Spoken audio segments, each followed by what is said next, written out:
Selamat siang teman-teman semua. Siang. Oke, sebenarnya teman-teman di sini masih kayak kurang semangat gitu ya. Kita coba tes ombak dulu kali ya, Asya ya. Boleh.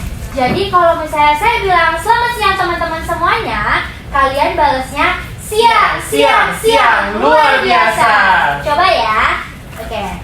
Selamat siang teman-teman semuanya. Siang, luar biasa. Oke, yang terhormat Kak Iren Kristiana SSMM sebagai perwakilan dari Satgas PPKPT UMN.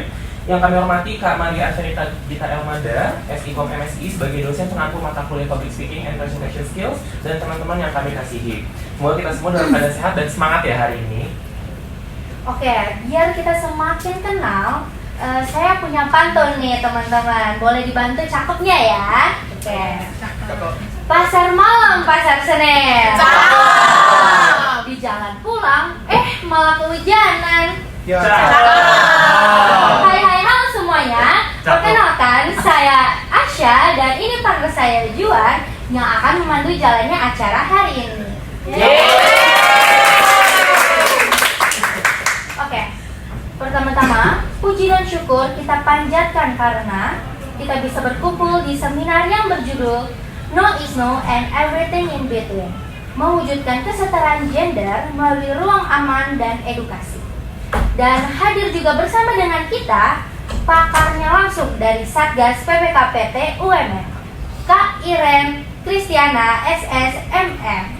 Topik ini mungkin sering banget ya kita dengar dalam kehidupan sehari-hari dan tentunya masih relevan sekali nih ya. Makanya harapannya melalui seminar ini dan melalui pemaparan langsung dari pakarnya, kita semua tuh bisa jadi lebih tahu, peka, aware, dan tahu nih bagaimana cara bertindak apabila kita menemukan hal-hal semacam ini yang terjadi gitu. Oke, sebelum kita mulai acara kita pada hari ini, alangkah baiknya kita buka dengan doa. Doa akan dipimpin secara universal. Tuhan, kami bersyukur atas kesempatan hari ini untuk dapat berkumpul dan belajar bersama. Kiranya Engkau memberkati acara ini dari awal hingga akhir, berikan kelancaran, semangat, dan pemahaman bagi kita semua. Amin. Baik, tanpa berlama-lama, kita langsung aja masuk ke sesi talk show. Sesi talk show hari ini akan dipandu oleh Daniela Putri dan Vincentia Michelle selaku moderator. Kepada moderator, waktu dan tempat kami persilahkan.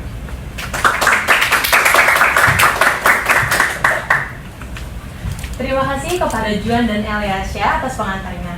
Selamat siang teman-teman semua. Siang. Perkenalkan, saya Daniela dan partner saya Michelle yang akan memandu seminar pada hari ini. Seperti yang telah disampaikan sebelumnya, kita akan membahas topik mengenai kesetaraan gender yang tentunya sangat menarik dan relevan untuk kita diskusikan bersama. Pada kesempatan kali ini, kami telah menghadirkan narasumber yang sangat luar biasa dan tentunya memiliki banyak perspektif dan sudut pandang yang beragam untuk topik kita hari ini, yaitu kesetaraan gender. Kami telah menghadirkan seorang narasumber dari Satgas PPKPT yang akan memberikan pemahaman dari sisi kebijakan dan penanganan kasus, yaitu Kak Iren Kristiana SSMM. Selain itu, kami juga menghadirkan dua narasumber dari kalangan mahasiswa, yaitu Anissa Ramadhani dan Jesenia Zain Melani Patricia Siaan, yang tentu juga akan berbagi pengalaman serta perspektif dari lingkungan kampus. Oke, kalau begitu langsung saja kita sambut para narasumber, yaitu Ibu Kak Iren, Anissa, dan juga Jesenia. Dipersilakan untuk datang ke panggung.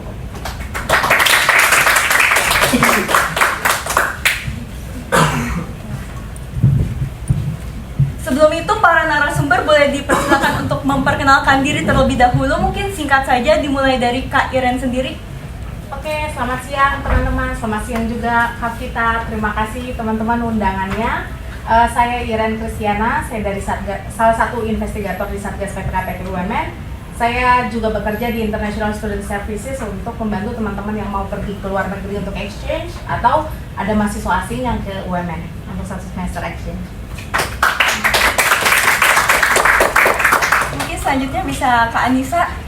Perkenalkan semuanya, nama saya Anissa Ramadhani. Kebetulan saya adalah salah satu mahasiswa aktif dari Universitas Multimedia Nusantara angkatan 2025. Salam kenal semuanya. Dan yang terakhir Kak Senya. Halo semuanya, perkenalkan nama saya Jesenia Zain Melani Patricia Sihaan. Saya juga kebetulan salah satu mahasiswa aktif dari Universitas Multimedia Nusantara, jurusan Strategic Communication tahun angkatan 2025. Salam kenal. mari dipersilakan ke sini.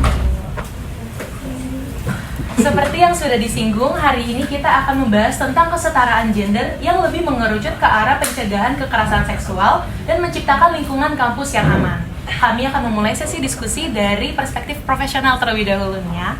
Untuk Kak Airin, dalam konteks tujuan pembangunan berkelanjutan atau SDGs, mengapa isu perlindungan individu dan kesetaraan menjadi hal yang saling berkaitan dan penting untuk dibahas? Oke, pertanyaannya bagus sekali ya, karena memang ketika kita bicara tentang tadi perlindungan individu, ya teman-teman ada yang tahu tribatum lainnya untuk SDG? Gak tahu? Oke, tak kasih tahu, ada 3P teman-teman. People, ya. Terus profit.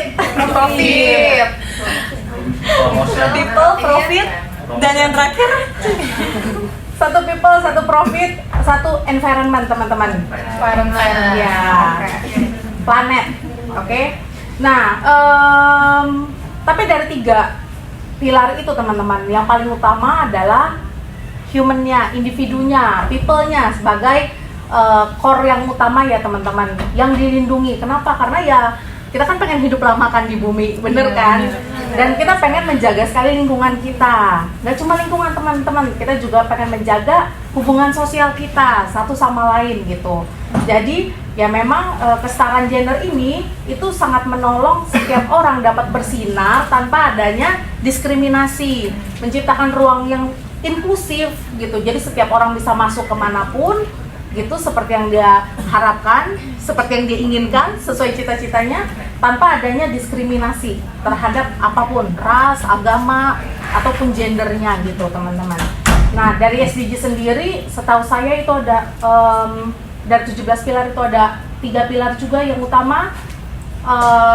SDG program nomor 5 gitu tentang gender inequalities. Terus sudah gitu SDG nomor 10 dan SDG nomor 16. Itu tiga-tiganya itu mendukung sekali untuk setiap kita berani bersuara gitu di ruang kerja misalnya, atau berani bersuara ketika kalian belajar di kampus, ketika kalian mengalami hal-hal yang tidak sesuai.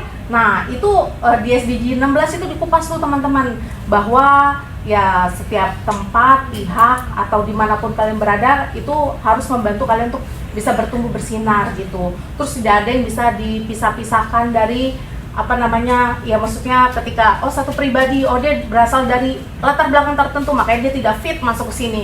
Nah itu tidak boleh terjadi teman-teman. Jadi memang ya tadi kalau kita bicara soal perlindungan individu, itu adalah sesuatu yang sangat berhubungan sekali gitu ke depannya ketika kita bicara tentang program SDG. Bener banget, saya setuju banget. Untuk kita semua biar bisa membuat lingkungan yang lebih inklusif lagi, biar nggak ada yang terbelakang. Karena di sini kita memprioritaskan human dan people-nya ya. Sekarang saya mungkin ingin mendengar jawaban dari perspektif mahasiswa. Mungkin bisa dari Kak Anissa terlebih dahulu ya. Menurut Kak Anissa sendiri, bagaimana kita dapat memahami perbedaan antara perilaku yang tidak nyaman dan tindakan yang termasuk pelanggaran baik dari sisi norma sosial maupun aturan yang berlaku? Baik, kalau menurut saya sendiri, hal yang membedakan tindakan yang termasuk tidak nyaman dan juga yang termasuk sebagai pelanggaran itu bisa dilihat dari dampaknya ke seseorang, lalu kedua adakah persetujuannya, dan yang terakhir adalah batasan apa yang dilanggar.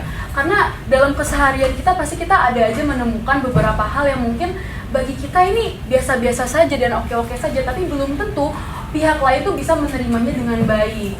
Apalagi kalau tindakan tersebut itu bersifat merendahkan, mengintimidasi, dilakukan tanpa adanya persetujuan dan bahkan berulang, itu menurut saya sudah termasuk ke pelanggaran. Jadi ada baiknya juga kita mulai membiasakan diri untuk lebih peka terhadap sekitar dan bisa mendengarkan orang lain agar kita bisa memahami kalau tiap orang itu punya batasannya masing-masing, keterbatasan emosional yang berbeda, dan juga pengalaman yang dari latar belakang yang juga berbeda. Jadi jangan sampai karena kita merasa oh ini baik-baik aja, lu berarti lebay atau misalkan overreacting, itu bener-bener bikin orang lain ngerasa nggak nyaman dan nggak aman, karena kita jadi seakan tidak menghargai batasan yang telah mereka tentukan untuk dirinya sendiri. Itu sih dari aku. Berarti emang kita harus mengerti batasan dari semua orang ya. Kita nggak bisa mencap satu orang itu bercandanya juga sama dengan kita. Benar banget. Dan menurut aku kalau misalkan teman-teman di sini yang ada pernah mendapat perlakuan seperti itu bisa langsung lapor ke Satgas PPKPT ya Bu. Iya, betul. Oke, kalau gitu aku juga ingin mendengar pendapat dari JC-nya mengenai bagaimana peran mahasiswa dalam menciptakan lingkungan kampus yang saling menghargai, aman dan inklusif bagi semua. Oke, baik, izin menjawab ya Kak. Menurut saya pribadi, peran mahasiswa itu bisa dimulai dari gimana sih cara kita nge-treat orang-orang di sekitar kita gitu. Dan contohnya, ini saya rasakan langsung saat saya menjadi panitia organisasi Mr. Miss UMR, khususnya di divisi PR, yang memang handle konten langsung beserta para Mister dan Miss-nya gitu. Dari situ saya sadar bahwa kita itu nggak cuma bikin konten bareng aja, tapi kita juga create the environment gitu. Apakah mereka merasa dihargai, nyaman, atau justru malah mereka merasa tertekan gitu. Selain itu yang saya pelajari penting banget juga untuk don't normalize disrespect, bahkan dalam hal kecil kayak cara kita berbicara, cara kita kasih arahan, bahkan sampai cara kita kasih feedback ke mereka. Karena sebagai PR, kita itu berinteraksi secara langsung. Jadi bagaimana kita bersikap itu sangat memengaruhi rasa aman, nyaman, dan juga rasa confident yang mereka punya gitu. Dan kalau soal inklusif, menurut saya itu tentang giving equal space aja sih. Kayak setiap orang itu harus punya kesempatan yang sama untuk tampil dan berkembang tanpa dibeda-bedain. Karena kalau once ada yang ngerasa kurang diperlakukan setara, ya otomatis rasa aman dan nyaman perlahan juga mulai menghilang gitu. Jadi intinya melalui respect, fairness, dan juga awareness, kita bisa ikut menentukan seperti apa sih lingkungan kampus yang kita bangun. Dan karena menurut saya lingkungan yang aman, inklusif, suportif itu nggak hadir dengan sendirinya, tapi tumbuh melalui hal-hal kecil yang kita biasakan setiap hari. Itu kalau menurut saya.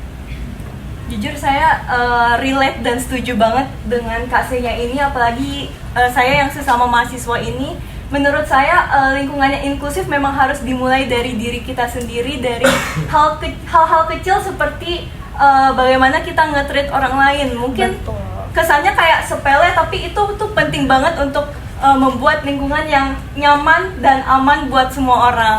Betul sekali. Mungkin saya punya pertanyaan selanjutnya untuk ketiga narasumber. Menurut kalian semua, bagaimana cara membangun sikap empati dan menghargai pengalaman orang lain dalam lingkungan pertemanan maupun kampus? Mungkin bisa dimulai dari Ibu Iren terlebih dahulu. Oh, oke. Bagaimana cara membangun sikap empati ya? Iya. Pertama-tama kita harus sadari teman-teman, siapapun bisa jadi korban. Kita pun bisa jadi korban gitu. Jadi korban itu bukan pihak lain yang di luar circle kita. Bahkan circle terdekat atau diri kita pun bisa jadi korban. Jadi kita harus memahami bahwa setiap orang akan mengalami hal-hal yang tidak menyenangkan gitu. Jadi kita harus mengerti ya, kalau aku pun bisa mengalaminya, berarti ya apa sih yang kita pengen ketika kita ngalamin hal nggak menyenangkan, dimengerti orang lain kan gitu ya. Kita harus belajar mengerti, belajar kasih support, belajar kasih telinga kita, belajar percaya gitu.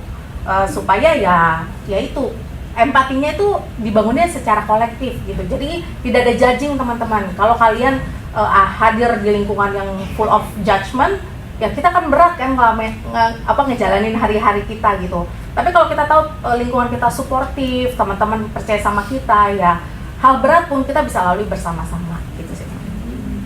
Itu dari saya. Dari kasihnya mungkin. Kayak baik, kalau menurut saya pribadi, yang pertama, empati itu bukan sesuatu yang otomatis kita punya, tapi sesuatu yang memang kita pilih untuk kita latih. Dan cara membangun empati itu pastinya bisa dimulai dari hal-hal simple gitu, seperti misalnya bagaimana kita mau belajar untuk benar-benar mendengar, kayak not to respond but to understand. Di kampus itu kita mungkin seringkali terlalu cepat menilai orang lain berdasarkan sudut pandang kita masing-masing.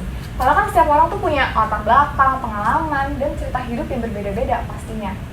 Selain itu, penting banget juga untuk punya awareness bahwa everyone has their own struggles yang gak selalu kelihatan dari situ kita bisa belajar lebih hati-hati lagi dalam bersikap, tidak mudah menghakimi orang lain, dan kita juga bisa menghargai setiap proses orang-orang. Jadi intinya empati itu bukan soal selalu setuju, tapi soal gimana sih kita mau menghargai tanpa ngehakimin orang. Karena dari situ relationship kita dengan orang-orang sekitar dan juga lingkungan yang sehat di kampus itu pastinya bisa terbentuk. Selain itu kita juga bisa tumbuh dan berkembang menjadi pribadi yang lebih mature, lebih wise lagi ke depan. Menurut saya. Mungkin secara keseluruhan aku opininya mirip, dan aku jujur setuju banget dengan apa yang disampaikan dengan oleh Kak Iren dan juga Kak JC-nya ya. Karena memang menurut saya pribadi juga empati itu bukan hanya sekedar kemampuan kita untuk merasa kasihan ke orang lain saja, tetapi juga penting untuk kita mendengarkan sudut pandang orang lain sehingga kita bisa menghargai, menghormati, dan mendengarkan keluh kesah mereka tanpa adanya penghakiman ataupun rasa untuk merendahkan mereka karena kita merasa oh ini biasa aja bagi saya. Karena balik lagi, setiap orang itu punya backgroundnya masing-masing, punya keterbatasan emosional masing-masing, dan kita harus bisa menghargainya sebagai sesama manusia. Itu sih. Berarti kembali lagi empati emang harus dimulai dari diri sendiri ya, bukan cuma merasa kasihan, tapi kita juga harus memahami dari sisi pandang korban. Kita juga harus gak boleh menghakimi gitu aja, kita harus mendengar dari pendapat orang lain juga. Kalau gitu kembali ke Kak Iren, saya ingin mengetahui dari sudut pandang sosial maupun kelembagaan apa saja tantangan yang sering dihadapi individu ketika ingin menyampaikan atau melaporkan pengalaman yang tidak menyenangkan. Oke, dari sudut sosial sama kelembagaan ya. Kalau dari sosial, yang pertama teman-teman, pastinya secara individu tuh korban itu takut untuk melapor. Kenapa? Karena takut dijudge, takut disalahin, makanya jangan pulang malam, makanya jangan pakai baju itu, gitu.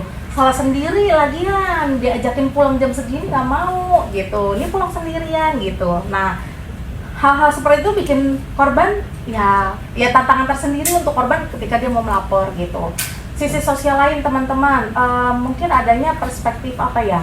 Kalau jadi korban, udah diem aja, nggak usah mempermalu diri sendiri lah, gitu. Ketika kamu melapor, nah kamu keaib diri kamu sendiri dong, gitu. Nah itu juga ya menjadi tantangan secara sosial buat korban, gitu.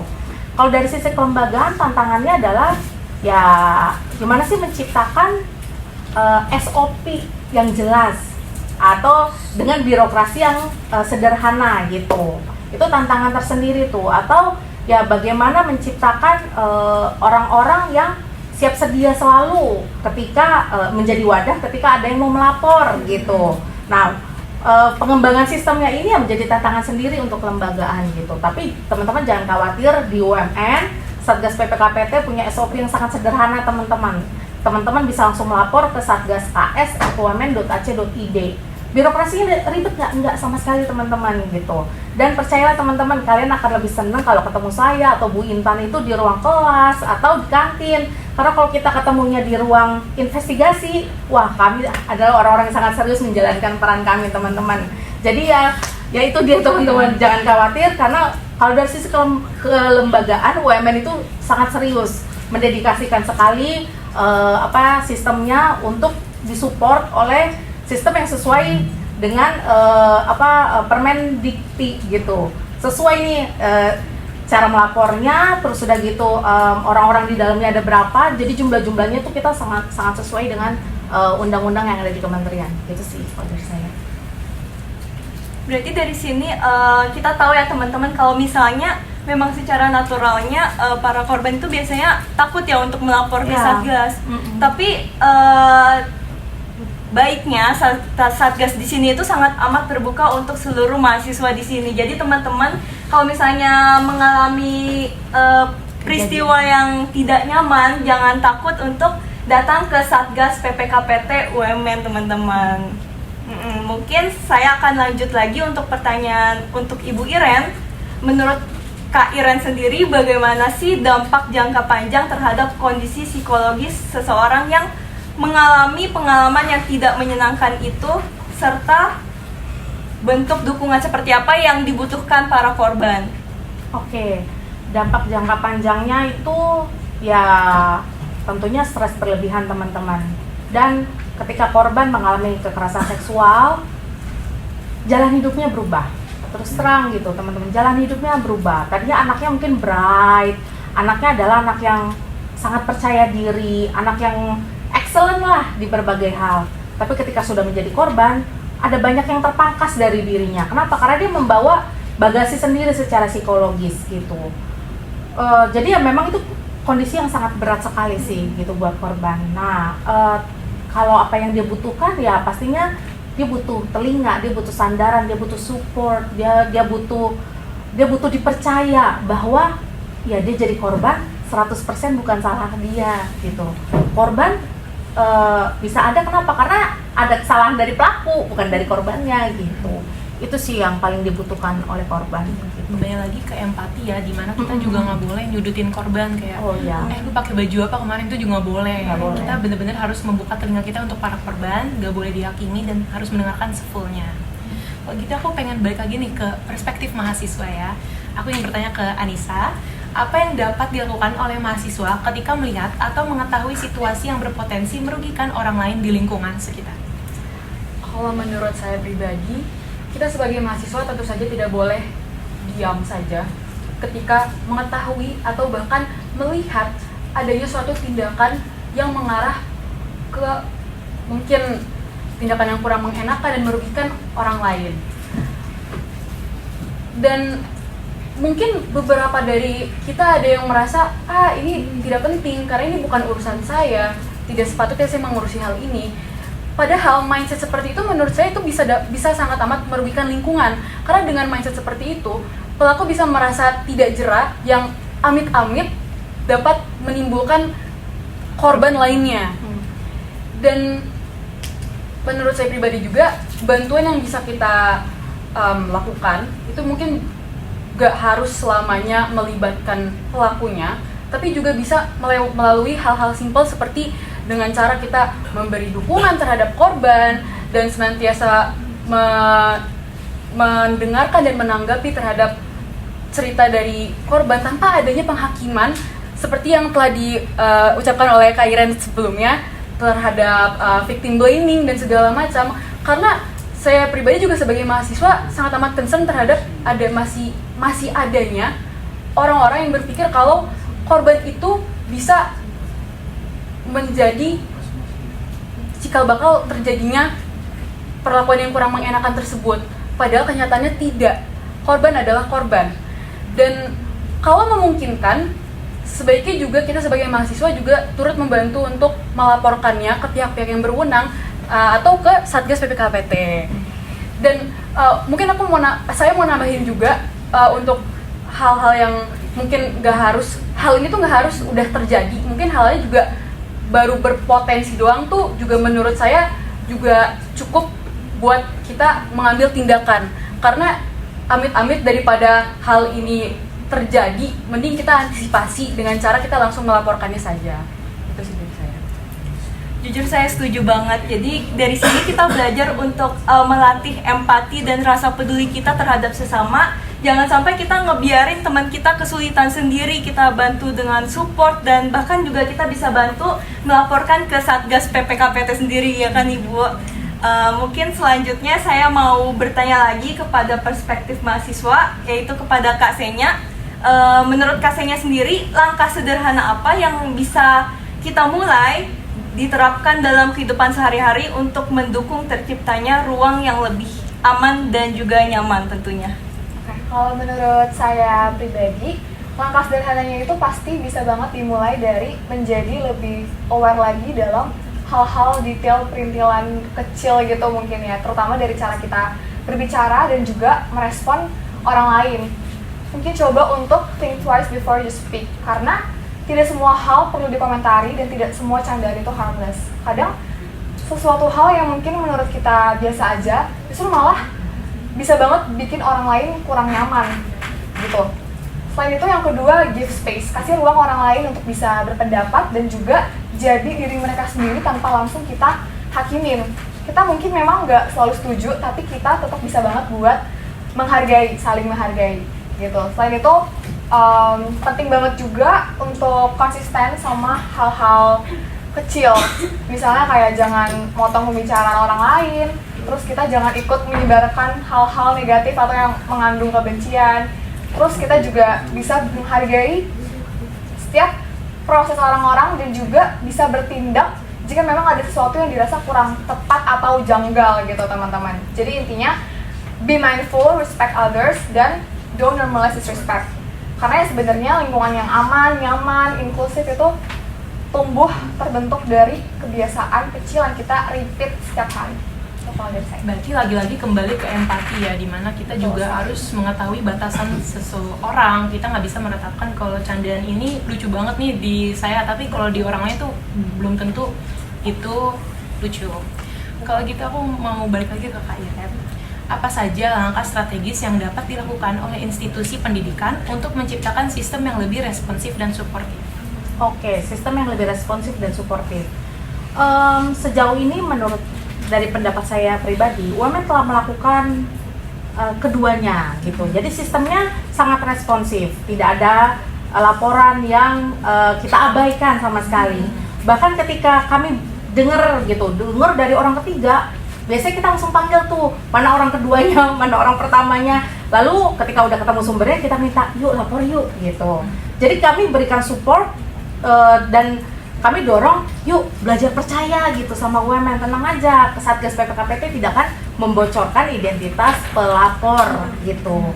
Nah setelah itu, setelah bergulir nih udah laporannya sudah masuk, nanti kan udah masuk email segala macam, teman-teman korban itu berhak mengetahui prosesnya. Nah biasanya dari day to day-nya itu teman-teman 30 hari sampai diberikan sanksi kepada terlapor gitu. Jadi biasanya memang kami akan dengar dulu dari pelapor, oke, kita panggil terlapor, kita sinkronisasi dengan bukti. Nah ketika misalkan ternyata kita menemukan ada kejanggalan, kita panggil lagi nih konfirmasi gitu dari pelapor. Nanti abis itu ya udah kita putuskan sanksinya apa, kita sampaikan ke tim rektorat, baru setelah itu kami panggil terlapor, berikan sanksi. Yang pasti sanksinya disesuaikan dengan peraturan dari Dikti juga gitu. Dan setelah itu ya kita panggil terlapor, kita berikan sanksi gitu teman-teman. Nah setelah itu biasanya kami selalu tanya kepada korban, apa yang kamu butuhkan setelah ini gitu. Apakah kamu butuh pendampingan dari tim psikolog UMN, atau kamu lebih butuh pendampingannya dari konselor sebaya, atau kamu lebih butuh pendampingannya dari tim konselor. Jadi kita ada 3 tim nih teman-teman ya. Student support itu adalah para psikolognya UMN, dan di dalamnya juga ada konselor trainingnya gitu, orang-orang sudah jauh lebih dewasa tapi bekerja sama dengan psikolog UMN. Dan ada konselor sebaya itu dari teman-teman mahasiswa gitu. Kita tanyakan gimana nih caranya. Jadi kita bangun SOP-nya, diperjelas juga by data juga gitu ya, untuk disampaikan terakhirnya kepada korban dan atau kepada keluarga korban. Itu sih caranya ya. Yang pastinya dari sisi SOP-nya nih harus sederhana dan juga sangat responsif, terbuka juga buat setiap orang mau melapor. Berarti dari Satgas PPKPT ini juga sangat amat menjaga kerahasiaan dari Ya, informasi betul. dan juga identitas korban ya teman-teman. Ya. Mungkin untuk pertanyaan yang terakhir kami kepada Ibu Iren lagi, menurut Kak Iren sendiri bagaimana cara efektif membangun kesadaran kolektif agar tercipta budaya yang saling menghormati dan juga mendukung di lingkungan kampus?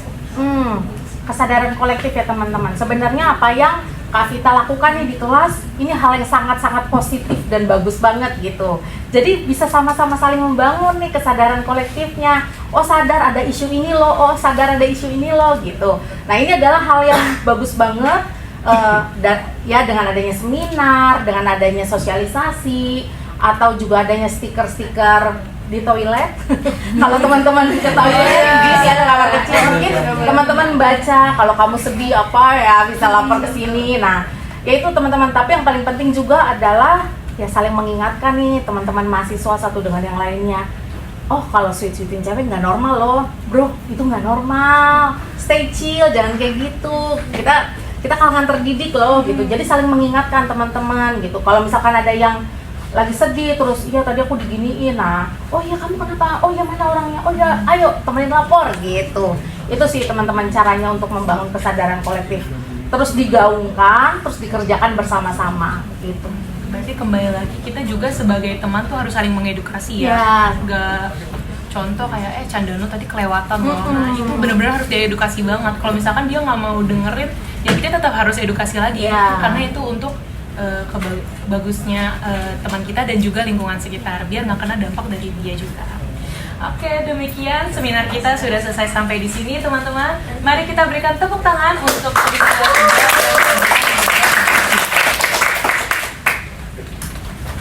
Oke, sekarang kami akan membuka sesi tanya jawab. Kira-kira dari perbincangan kita tadi, adakah yang mau ditanyakan ke para narasumber? Kami akan membuka kuota sebanyak 3 pertanyaan. Bagi yang mau bertanya, boleh mengangkat tangan dan menyebutkan nama, setelah itu memberikan pertanyaannya. Boleh? Berdiri dan sebutkan namanya. Baik, perkenalkan nama saya Yusuf Tegar Firdiawan. Saya ingin bertanya kepada Kak Iren. Pertanyaan saya ada 2. Yang pertama itu, kan biasanya untuk teman-teman kita, entah cowok entah cewek, itu lebih mudah untuk bercerita ke teman dekatnya gitu kan. Nah, terus kemudian tadi kan udah sempat dinotis sama Kak Iren juga sama si Anissa, kalau misalnya kita mendapatkan cerita-cerita yang mengarah kepada kekerasan seksual, kita langsung melaporkan kepada PPKPS. Nah, kemudian yang jadi pertanyaan saya adalah, biasanya kan teman-teman kita suka bilang, kamu jangan cerita ya ke orang lain ya, nanti kalau kamu cerita aku nggak mau lagi cerita sama kamu, segala macem lah kayak gitu kan Kak. Nah, misalnya kita ujung-ujungnya tetap akan melapor kepada pihak PPKPS.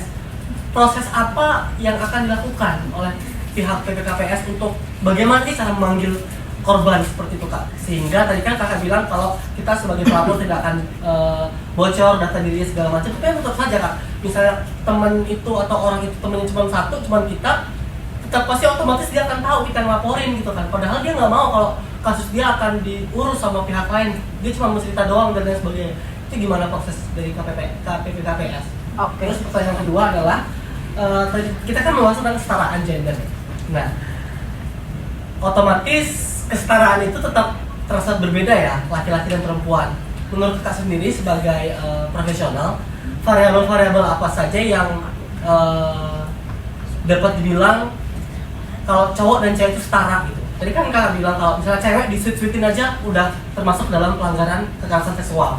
Sedangkan kalau cowok kan disweet-sweetin doang kayak ya udahlah teman gitu saja. Ya gitu aja, kayaknya perbedaan variabel-variabelnya apa gitu Kak? Oke, sorry tadi nama kamu Yosef? Yosef Tegar ya, Tegar. Oh iya, saya Tegar. Oke, Tegar. Terima kasih banget buat pertanyaannya. Oke, untuk pertanyaan kamu yang pertama ya, izin jawab. Pertama, tetap hormati batasan yang teman kamu minta. Jangan cerita ke siapapun nih, jangan cerita dulu gitu. Tapi dari kamu tetap, yuk, gue nggak bisa bantu lo, tapi gue tahu yang bisa bantu lo. Yuk, lapor gitu. Jadi kamu tetap kasih edukasi pelan-pelan gitu. Jadi jangan main belakang gitu. Dan kita kayak oke, kami Satgas PPKPT bukan FBI, kami menegak bukan teman-teman gitu. Ya, korban harus secara sadar melapor gitu. Jadi tidak dalam kondisi dibius atau dipaksa, enggak, harus secara sadar dan sukarela dia melapor gitu. Jadi yang bisa kita lakukan sebagai teman apa? Diingetin terus. Yuk, aku nggak bisa bantu nih kalau begini. Ini situasi yang terlalu kompleks buat aku. Yuk, lapor yuk. Ini pasti ada kakak-kakak yang bisa bantu gitu ya. Lalu kalau udah laporan udah masuk, tenang aja, berikutnya itu sudah dihandle kami. Kalau tadi pertanyaan kedua, variabel apa? Oke, kesetaraan gender ya. Oke, sebenarnya gender kalau dalam konteks sesungguhnya gender kan lebih kompleks ya dari pria dan wanita sebenarnya. Namun kita fokus aja di pria dan wanita nih. Kekerasan seksual itu tidak berdasar pada persepsi publik. Dalam artian begini, buat laki-laki disuit-suitin itu bukan kekerasan seksual, itu tetap kekerasan seksual. Catcalling itu ke gender apapun tetap kekerasan seksual gitu. Jadi bukan based on persepsi publik nih. kalau di persepsi publik kan dicolek itu bukan kekerasan seksual loh, kata siapa gitu. Itu kekerasan seksual ketika tidak ada konsen ya teman-teman gitu. Kalau konsen tonjok-tonjokan juga bukan kekerasan kok itu. Kalau konsen ya dikembalikan lagi gitu sih. Variabel pembedanya apa? Sebenarnya ya tidak ada variabel yang fix dan pasti gitu untuk menjadi pembeda. Kenapa? Karena pada dasarnya ketika keberatan, pihak lain keberatan apapun gendernya, itu bisa disebut kekerasan seksual. Itu boleh nggak kalau misalkan cowok gini, kalau cewek disuit-suitin, disiul-siulin terus dibilang, "Ih gila, cantik banget" gitu. Terus cewek keberatan, kekerasan seksual. Nah kalau cowok dibilang ganteng, terus dia keberatan, boleh juga teman-teman gitu. Ya itu tidak berdasarkan persepsi publik gitu, tapi berdasarkan konsen nggak konsen dari yaitu calon korban, atau ya sebelum disebut korban, pelapornya itu, oh saya nggak konsen diperlakukan begitu, saya merasa terganggu gitu. Jadi memang tidak ada pembeda yang fix gitu, itu sih. Agak oke. Thank you, Kak. Apakah bisa jawab? Oke. Teman-teman ada yang mau bertanya lagi? Boleh? Oh silakan. Ya, sebelumnya aku perkenalkan, nama aku Rara, aku mahasiswa Universitas Multimedia angkatan 2025 dari jurusan Stratkom. Aku juga mau nanya ke Kak Iren lagi. Jadi pertanyaan aku, misalnya nih Kak, ada korban yang pengen ngelapor, tapi gimana cara mereka bisa tetap percaya untuk cerita? Karena kan ada beberapa korban yang kayak malu buat cerita gitu kan. Nah takut juga teman-teman tuh tahu nih kalau kita tuh berhubungan dengan Satgas PPKPT ini. Takutnya dikira entah kita korban, kan malu kadang dia sebagai korban, atau mungkin kita sebagai saksi nggak mau ketahuan kayak gitu. Gimana Kak? Atau mungkin kita bisa lewat email, tapi itu kan pasti nanti bakal ada investigasi lebih lanjut yang dimana kita pasti mau nggak mau harus berurusan secara langsung gitu Kak. Gimana caranya supaya kita nggak mau begitu terlihat gitu sama orang-orang lain kayak gitu. Oke. Jika ada Rara ya tadi ya. Iya Rara, thank you banget pertanyaannya. Jika ada boundaries atau sedikit pesan-pesan nih yang diharapkan bisa dipenuhi oleh Satgas PPKPT, silahkan disampaikan di email. Misalkan kayak, "Kak, sorry aku kayaknya kalau di jam kerja aku rada malu nih gitu kalau ketemu orang." Nanti kita akan atur waktunya gitu. Gimana supaya tempatnya mungkin nggak di UMN, karena kami pernah juga melakukannya, atau tempatnya, atau misalkan kita lihat jadwal, ini kayaknya pelapor nih dia masuk kuliah di gini nih, kita pas dia libur, teman-teman sekelasnya libur, ya udah kita di situ tuh panggilnya. Terus nanti kita di ruangan yang tidak bisa dideteksi oleh masyarakat umum. Gitu, jadi tidak ketahuan gitu. Jadi jangan takut, nggak ada ruangan khusus. Memang dari Bapak Rektor kita juga sangat menghindari ruangan khusus, takutnya ada stigma ketika orang keluar dari ruangan Satgas, ada stigma tadi ngeliat dia padahal cuma naruh minum misalnya atau gimana. Nah itu sih teman-teman jangan khawatir, pokoknya ada pesan-pesan apapun, ketakutan apapun disampaikan saja di email. Terima kasih Kak. Siap, Rara, sama-sama. Oke teman-teman, satu pertanyaan lagi. Ada yang masih ingin bertanya? Saya boleh. Oh silakan. Oke. Pagi Kak, dan nama saya Erando dari Stratkom 25. Saya mau tanya nih, misalnya kalau ada mungkin beberapa dosen itu memang punya cara ngajar masing-masing. Ada dosen yang mungkin memiliki pembawaan yang terbiasa dari dahulu, maksudnya kayak, oh dia di kuliah dia tuh memang diajarinnya begini nih, caranya begini, mungkin bisa kita sebut sebagai dosen killer gitu Kak.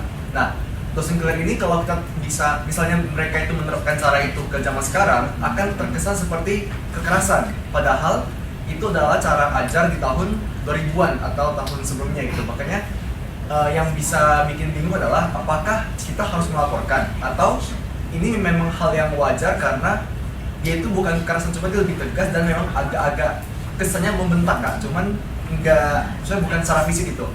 Cuman beberapa anak itu memang ada yang terasa seperti apa, kayak wah tersinggung nih, keras nih, jadi kayak bingung nih apakah boleh lapor atau enggak gitu loh. Thank you Kak.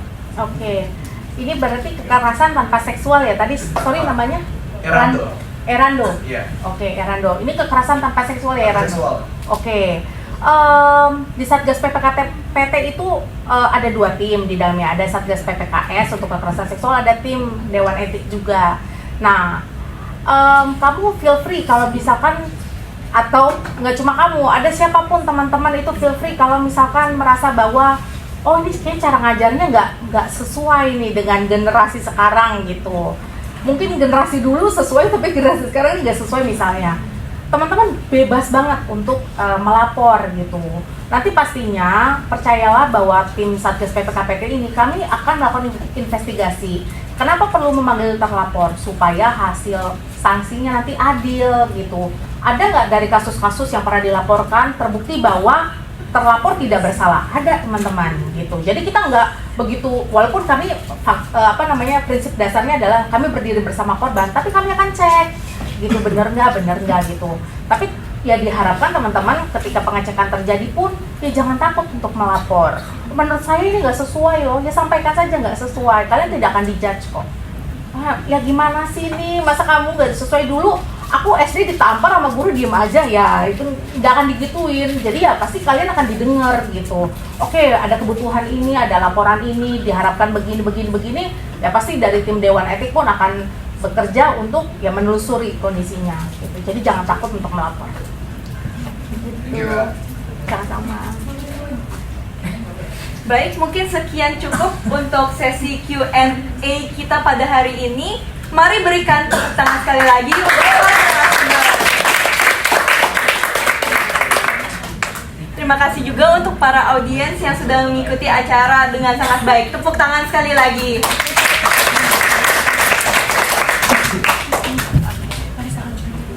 Sekian dari kami moderator serta narasumber. Kami mohon maaf bila ada kesalahan kata sepanjang acara ini. Untuk selebihnya kami serahkan kembali kepada MC. Kami pamit undur diri. Terima kasih.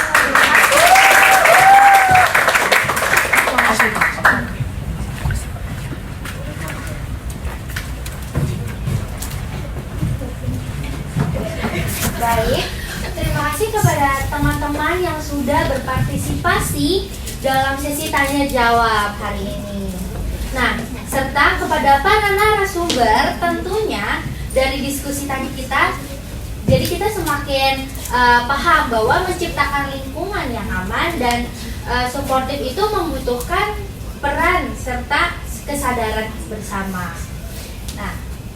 Nah, untuk memperdalam pemahaman kita mengenai upaya pencegahan dan penanganan kekerasan seksual di lingkungan kampus, selanjutnya kita akan masuk ke presentasi dari Ibu Iren. Dari Ibu Iren, kami persilakan. Ya, terima kasih teman-teman. Ada yang bantu itu ya? Oke, boleh langsung. Oke teman-teman, terima kasih waktunya. Ini singkat aja supaya kita punya gambaran yang sama gitu. Topik hari ini termasuk topik yang penting juga gitu, karena masih banyak banget orang yang salah paham tentang konsen gitu. Dan kasus kekerasan seksual itu sering terjadi di ruang yang dianggap aman. Di kampus bisa terjadi nggak? Bisa gitu. Di kantor bisa terjadi gitu. Bahkan di rumah teman-teman. Mungkin teman-teman pernah baca ada kasus kekerasan seksual yang terjadinya di rumah gitu.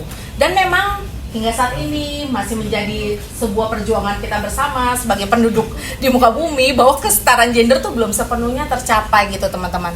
Nah realitanya di Indonesia menurut data Komnas Perempuan masih ratusan ribu nih, tepatnya 339.782 kasus kekerasan berbasis gender dan wanita masih menjadi korban utama. Yang memang terjadinya tuh mayoritas di ranah domestik, di rumah misalnya atau di pasar misalnya. Dan relasi personal teman-teman gitu. Jadi kalau menurut data Kementerian Pemberdayaan Perempuan, kekerasan seksual itu masih 3 besar dari kasus kekerasan yang terjadi gitu. Dan banyak kasus juga yang tidak dilaporkan. Fenomena gunung es, kesannya tuh oh iya nih ada ujungnya sih kelihatan nih teman-teman, tapi bawahnya tuh lebih banyak. Jadi memang kenapa ini serius sekali, karena angkanya tinggi dan underreported gitu. Makanya ini menjadi sebuah masalah yang serius. Boleh di next?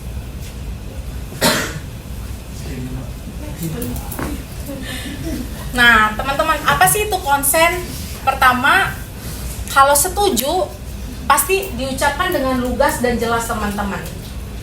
Terucap dengan lugas dan jelas gitu. Jadi bukan berarti yang diem-diem aja dia setuju gitu, teman-teman. Nah, kalau setuju juga itu pasti dilakukan secara sukarela, bukan karena ada tawaran. Kalau kamu mau nilai, kamu lakuin ini ya. Nah, itu biasanya itu tidak konsen ya teman-teman gitu. Dan adanya paksaan, kalau kamu nggak mau lakuin itu kita putus aja. Nah itu tidak konsen ya teman-teman gitu. Dan setuju itu bisa ditarik kapanpun. Senin bisa setuju, Selasa boleh nggak setuju, boleh gitu. Jadi jangan berpikir ketika pacaran, oh ya Senin kan aku udah sentuh, kenapa Selasa aku nggak boleh sentuh? Loh ya aku merasa bahwa ternyata hubungan kita toksik, aku nggak pengen begitu. Jadi boleh berubah gitu persepsinya gitu. Jadi setuju itu bisa berubah dan bisa ditarik kapanpun. Nah itu tadi seperti yang sudah dibahas sebelumnya bahwa no adalah no gitu. Jadi penolakan itu harus dihormati tanpa ada negosiasi lanjutan. Ya no, ya tapi kan kamu, no, ya tapi kan. Nah itu nggak boleh teman-teman. Kita harus hormati batasan dan boundaries yang sudah disampaikan gitu. Dan buat kami di Satgas PPKPT, there's no everything in between. Dari yes dan no itu nggak ada tengah-tengahnya nih teman-teman gitu. Jadi bukan hanya ya atau tidak. Terus kita berpikir, oh ya udah mungkin kalau dia diem artinya setuju, atau dia ragu-ragu sebenarnya pengen. Nah nggak boleh punya persepsi begitu teman-teman.